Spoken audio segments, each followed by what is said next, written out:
Hello, welcome to Chop Shop Motors. My name is Clay.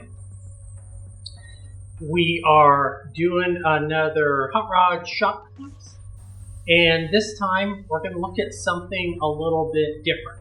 So we've been looking at hand tools and kind of what it takes to get you into the hobby, or maybe what you would want to add to your toolbox that maybe hadn't crossed your mind.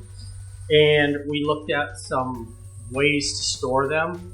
Now we're going to look at maybe the next level. So we'll circle back and look at hand tools, with a little more detail. But I think right now what we're going to do is we're going to look at hoists and gantries. So many times when we're working on these old cars, at some point we either have to pull maybe a motor out of a chassis, or in extreme cases we have to pull a body off of the frame. And so there are special tools that make that a lot easier. If you look back at some of the early videos of putting together the 30-day 55 truck build, you'll see that we did it the old-fashioned way. We had, I think, 6 people moving cabs from one frame to the other. It's almost hilarious. It looks like a Laurel and Hardy movie. And we got that swap, and we were successful, but it's the hard way. So here are some tools that make that kind of stuff a little easier. And they're basically, we're going to look at what's called a cherry picker or an engine hoist. And I'll show you the version I use, pros and cons. And then I'll show you a gantry, which I would say not too many hobbyists have, but I'll explain why I have it and what the pluses and minuses are to it. And then you can decide if that's something that needs to get added into your garage. So let's take a look.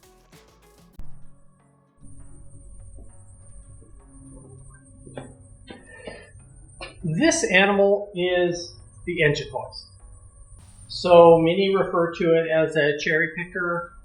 I'm not exactly sure. I'm sure that goes back to some agricultural terminology, and it is the slang that gets used quite often. I've had this engine hoist for a long time. So I bought it, I probably had this at least maybe 25 years, maybe 30 years. And I bought it used, so it's older than that. It's a pretty basic configuration. We'll get a little closer look at it.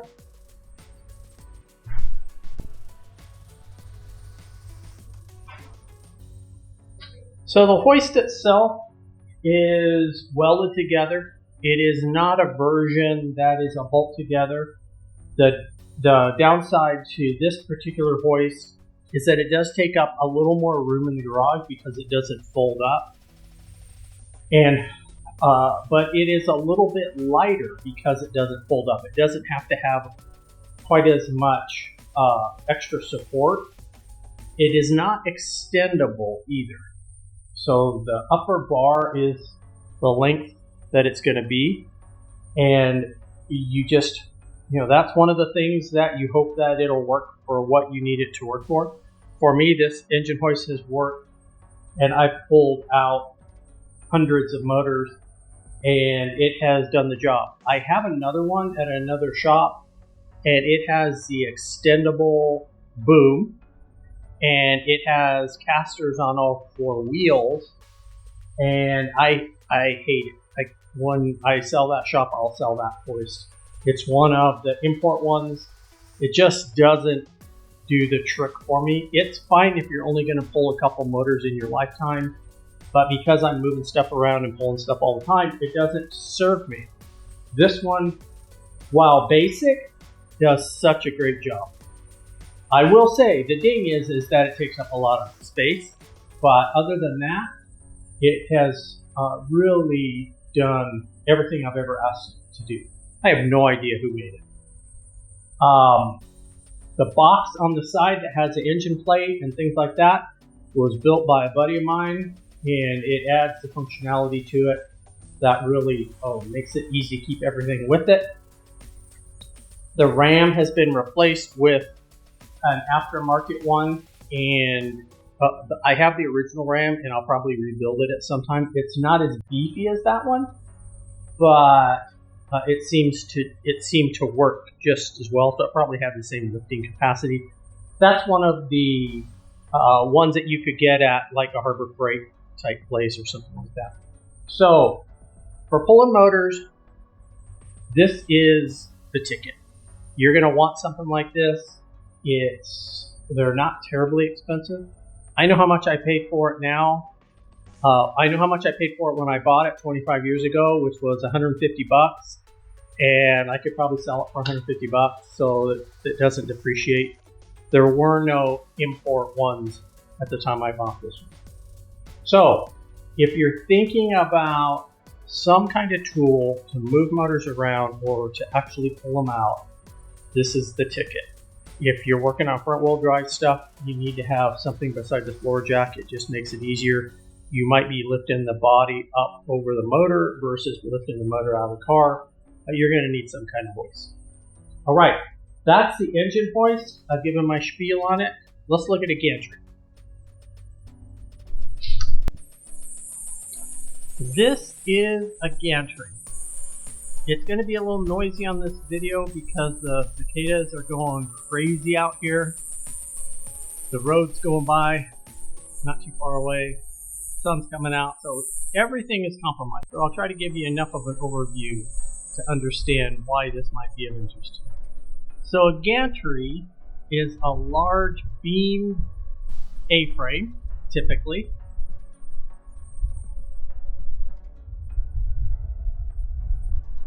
And it is extendable, most of them, this one is, extendable to go up another couple feet.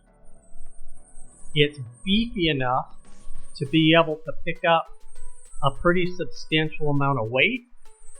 I think this one is rated at 2,000 pounds. So it's not quite the weight of a car, but it is definitely the weight of a body like a Bronco body, which is what I'm going to be pulling off next. The things you want to think about when you're buying a gantry, because there are lots of them on the market, lots of homemade ones, you really should understand what you want before you go and spend the money. The fighter jets from Luke Air Force Base are fueling up out here in Scottsdale today, so there's been a lot of flyovers. We do that from time to time. So the things you want to think about are, does it have a nice sturdy I-beam, which you can see up there? It has. It has strong, stable legs. This one has cross bracing to it. It has decent casters. These are not made for rolling around in the dirt. This is made for some concrete pad. And if you go to a place like a You Pull It or something like that, you'll see a gantry version that they build, and they have wheels, passenger car wheels, and spindles on them so they can roll them around in the dirt. And they have a single eyelet, usually on top. And they're made out of all kinds of different stuff, which is great. Just pay attention to what you're buying, that it looks sturdy. A piece of pipe at the top will work for some things if it's kind of light, but if you're going to pull a motor or anything substantial, you're going to want a piece of I-beam up there, and you're going to want some kind of chain fall. I have this chain fall, which is a manual, and then I have an electric for it too, and you're going to want a trolley. Just a couple things to think about. I would say most that are watching this are probably thinking I'll never need one, and I totally get that. I tend to probably get into projects a little deeper, so for me it helps. And so, we have there's a couple of us that are working on projects like this, so it does rotate from shop to shop. whoever needs it, but it typically lives here. And it's a great tool.